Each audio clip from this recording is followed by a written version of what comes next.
Selamat malam, nama saya Raka. Pada kesempatan kali ini saya akan presentasikan proyek untuk UAS. Eh, dari yang pertama, ada sel untuk import library. Pada tahap awal saya mengimpor TensorFlow untuk membangun model deep learning, TensorFlow dataset untuk mengambil dataset Sigma 10, serta Matplotlib dan NumPy untuk visualisasi dan pengolahan data. Yang kedua adalah desain dua untuk load dataset sifar 10-nya.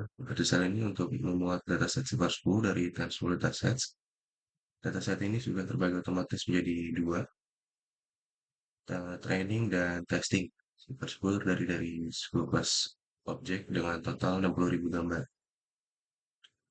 Untuk yang sel 3, processing dilakukan normalisasi ini nilai pixel dengan membagi nilai pixel 0 sampai 255 menjadi 0 sampai 1. Tujuannya agar proses training lebih stabil dan mempercepat konvergensi model.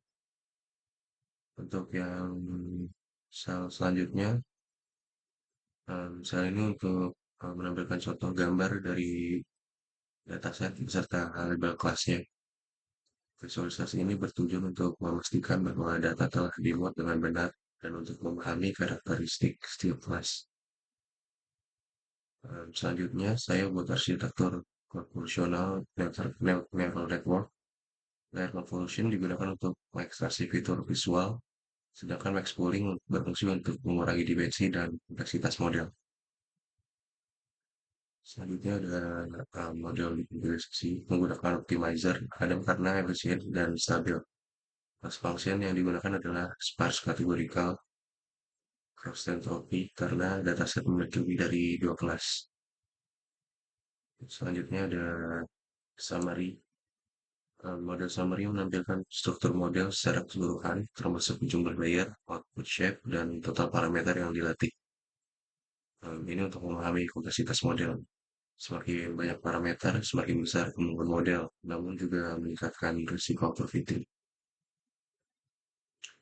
Selanjutnya pada tahap selanjutnya ini dilakukan proses training menggunakan data training dan validasi menggunakan data testing. Model dilatih selama 10 ekor untuk mempelajari pola dari data citra. Selanjutnya ada diagram grafik ini yang menunjukkan perbandingan akurasi antara data training dan validation.